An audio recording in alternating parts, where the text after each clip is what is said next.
자, 지금 여러분한테 드렸던 문제가 뭐다? 요 저장소를 지금 3개의 클래스를 이용해서 다루고 있기 때문에 굉장히 불편하다. 그러면 나중에 뭔가 타입이 추가될 때마다 이것들에 대해서 클래스를 또 추가해줘야 되는 그런 번거로움이 발생하기 때문에 어떻게 하라고요? 하나의 클래스만 가지고 요 녀석들을 다룰 수 있게끔 만들어 달라는 게 여러분들한테 드린 문제죠. 자, 그러면 요 저장소를 몇 개? 하나로 줄여야 되니까 그래서 저는 밑에 거 다 삭제할 겁니다. 그 다음에 얘네들을 전체적으로 다룰 수 있게끔 하기 위해서 요거를 뭐라고 할 거냐면 저는 오브젝트 저장소로 할 거예요. 오브젝트 저장소. 눈치채신 분들은 계실 거예요. 자, 그러면 오브젝트를 썼기 때문에 이건 됐고 얘도 오브젝트라고 써줘야 되고요. 그 다음에 요것도 마찬가지로 오브젝트라고 여러분들이 적어주면 되겠죠. 근데 이제 이렇게 적기 때문에 다른 데서 엄청나게 뭐라 합니다. 그러면 얘를 어떻게 쓰면 되는 거예요? 오브젝트 저장소. 그리고 이런 식으로 써줄 수 있겠다. 자, 그러면 여기서 문제가 되는 게 뭐예요? 지금 여러분들이 저장할 때 애초에 set 데이터 30 저장해도 get 데이터의 타입이 뭐예요? 오브젝트잖아요. 그죠? 이 메서드에 실행된 결과가 오브젝트이기 때문에 이 int a라는 변수에 들어가려면 이 녀석이 뭐 해야 된다? 정수해야 되기 때문에 이걸 어떻게 해줘야 돼요? int로 형 변환해줘야 된다. 마찬가지로 얘도 여러분들이 더블로 형 변환을 해주셔야 되고요. 그 다음에 이것도 여러분들이 되게 하려면 사과로 형 변환을 이런 식으로 해줘야 된다라는 거예요. 그러면 생각을 해봅시다. 우리가 3개의 클래스를 하나의 클래스로 지금 저장해서 데이터를 처리하고 있죠. 그죠? 잘 저장되고 잘 처리가 됩니다. 근데 이것도 과연 좋은 걸까요? 안 좋죠. 그럼 왜 안 좋은 걸까요? 왜 안 좋은 걸까요? 그렇죠. 여러분들이 일일이 수동 형 변환해줘야 되는 그런 불편함이 발생한다는 거예요. 그러면 아까 여러분들이 클래스를 3개 만드는 것과 3개 만드는 거에 비해서 우리가 일하는 거는 일처리 측면에서는 줄어들었지만 그럼에도 불구하고 어떻다? 데이터를 저장할 때 어떤 특정 데이터를 가져와서 저장할 때 수동으로 형 변환해가지고 데이터를 저장해줘야 되는 그런 불편함이 발생한다라는 거죠. 여기까지 이해되시죠? 자, 그래서 요거를 처리할 수 있는 문법이 있습니다. 자, 이걸 처리할 수 있는 문법이 있는데 이런 거라 생각하면 돼요. 자, 뭐라고요? 이제 생각하면 아까도 말씀드렸지만 우리가 뭐 어떤 데이터를 저장하려고 하는 거잖아요. 그죠? 데이터를 저장하려고 하는데 그 다음에 여기도 이제 요런 이제 저장소가 있어요. 각각. 그러니까 이런 식으로 이제 저장을 해서 우리가 뭐 요거는 뭐 인트, 요거는 뭐 더블, 뭐 요거는 사과 이런 식으로 지금 하고 있잖아요. 그래가지고 이거를 어떻게 처리하고 있는 거예요? 하나의 클래스를 이용해서 처리를 하고 있다는 거죠. 그죠?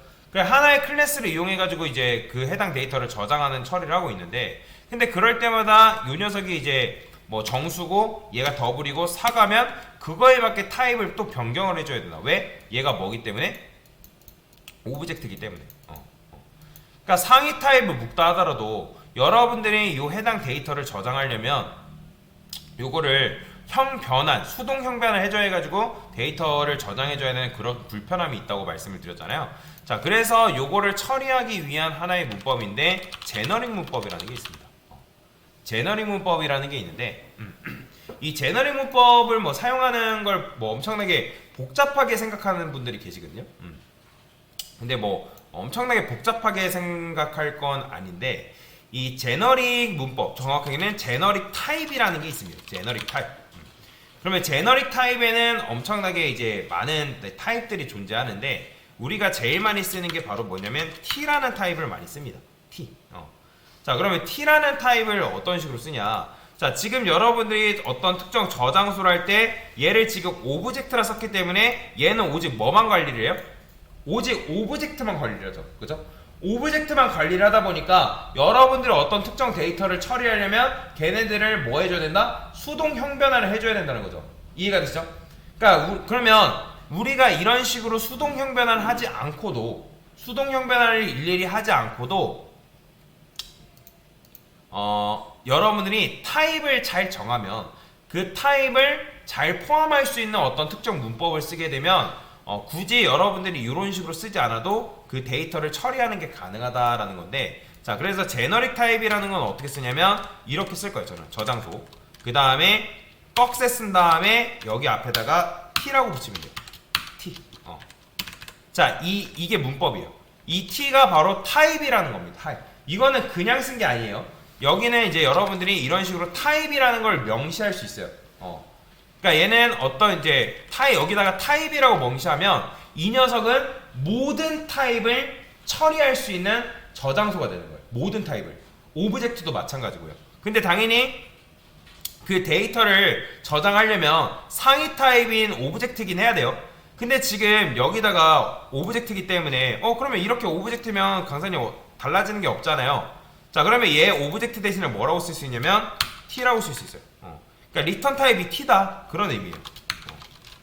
그 다음에 얘도 마찬가지로 여기다가 t라고 적어주는 거예요. 자, 그러면 이거는 어떤 타입이든 들어오면 내가 그거를 감당하겠다. 그러니까 감당하겠다 그런 의미예요. 어떤 타입이 들어오든 내가 어떤 특정 데이터, 뭐 걔가 인트든 더블이든 사과, 객체, 리모컨이든 그 모든 것들을 내가 감당하겠다 그런 의미라고 생각하시면 되거든요. 자, 그러면 우리가 이렇게 썼기 때문에 지금 얘를 어떻게 해야 돼요? 저장소를 일단 바꿔줘야죠. 그렇죠? 이런 식으로 변경을 해주긴 해야 됩니다. 자, 그러면 그냥 이렇게 쓰면 아까랑 크게 별반 다를 것 없잖아요. 그죠? 그러면 우리가 지금 해당 클래스를 이런 식으로 지금 기반으로 객체를 만들었죠. 그죠? 그러면 해당 객체를 만들 때 이 저장소 앞에다가 우리가 이렇게 쓴 것처럼 타입을 명시할 수 있어요. 어떻게? 자, 얘는 객체이기 때문에 인트의 객체 타입인 인티저라는 걸 써줘야 돼요. 이런 식으로. 자, 이게 무슨 말이냐면 이 저장소는 인티저 타입이다 라고 명시를 해준 거예요. 명시를. 그러면 저장소 여기도 마찬가지로 이렇게 써줘야 됩니다. 이런 식으로. 근데 여기가 인티저고 여기가 인티저면 여기는 생략이 가능해요. 자, 이런 걸 뭐라고 하냐면 제너릭 문법이라고 합니다. 제너릭 문법. 그러면 우리가 저장할 때 여기를 인티저로 해놨기 때문에 굳이 여기서 인트라고 수동 형변화를 하지 않아도 돼요. 보이죠? 이런 식으로 하게 되면 자바가 알아서 이걸 뭐로 인식하냐면 이게 가져온 데이터가 인트 정수구나 라고 이해를 합니다. 마찬가지예요. 여기다가 여러분들 꺽쇠 한 다음에 여기다가 더블이라고 명시를 해주세요. 더블. 그 다음에 이렇게 써주세요. 그 다음에 더블을 생략 가능합니다. 그 다음에 얘도 마찬가지예요. 여기다가 사과 이런 식으로. 그 다음에 이렇게. 자, 이런 식으로 쓰게 되면 뭐가 좋은 거예요? 여러분들이 아까는 오브젝트로 우리가 다 처리를 했기 때문에 수동 형변화를 해줬단 말이에요. 그리고 여기에 들어오는 데이터가 실제 정수인지 어떤 값인지 몰랐단 말이에요.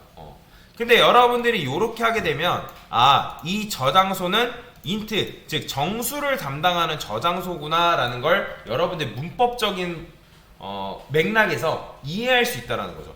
얘도 마찬가지야. 얘는 더블 타입을 저장하는 저장소겠구나. 그 다음에 얘는 사과를 저장하는 저장소겠구나 라고 이해할 수 있는 거예요. 그렇게 되면 여러분들이 여기다가 저장소 한 다음에 꺽쇠 T 이렇게 적어주면 이런 식으로 여러분들이 타입을 정해줄 수가 있어요. 타입을. 자, 그래서 이제 이렇게 제너릭 타입이라는 걸 쓰게 되면 뭐가 좋냐면 타입의 안정성이 조금 확보된다라고 생각하시면 되거든요. 그러니까 나중에 여러분들이 타입을 잘못하게 되면 서로 간에 타입이 잘못됐다, 틀렸다 뭐 그런 식으로 나오는데 어쨌든 이렇게 하게 되면 좀 더 코드를 명확하게 볼 수 있다라는 그런 장점이 있다라고 보시면 돼요. 근데 지금 여러분들이 요거 같은 경우는 처음 배웠기 때문에 이게 뭘까라고 생각할 수 있는데 여러분들이 요렇게 쓰고 요 앞에다가 클래스 뒤에다가 타입을 이런 식으로 이제 정의를 해두면 내가 특정 데이터를 저장할 때 얘는 인트도 더블도 뭐 기타 뭐 객체든 뭐든 다 감당이 가능합니다. 근데 오브젝트랑은 달라요. 오브젝트는 아까도 말씀드렸지만 일일이 수동 영변을 해줘야 되잖아요. 이거는 수동 영변을 해준 게 아닙니다.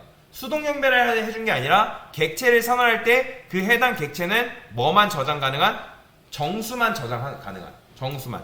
얘는 실수만 담당 가능한. 얘는 사과 리모컨 뭐 사과만 감당 가능한 객체가 되는 거예요. 그런 식으로 여러분들이 타입을 선언해가지고 사용하는 게 가능하다라고 보실 수 있거든요. 자, 그래서 이런 걸 뭐라고 하냐면 제너릭 타입이라고 한다. 제너릭 타입. 그래서 제너릭을 잘 이용하면 여러분들이 각 저장소를 그냥 단순히 통합한 것뿐만 아니라 나중에 사용할 때도 굉장히 편해지는 거예요. 사용할 때도 어떤 특정 데이터가 추가된다 하더라도 여기다가 여러분들이 저장소가 하나 더 추가된다 하더라도 어떻게만 해주면 된다? 여기만 타입만 바꿔주면 되는 거예요. 이런 식으로. 이렇게만 해주면 아 얘는 스트링을 담당하는 저장소겠구나 라고 문맥적으로 이해하기도 쉽다라는 거죠. 그래서 이런 식으로 하면 범용적으로 여러가지 데이터들을 관리하고 처리할 수가 있다 라고 보시면 됩니다. 자, 그래서 이런 걸 뭐라고 한다? 제너릭 타입이다, 제너릭 문법이다 라고 보시면 되겠습니다. 됐습니다.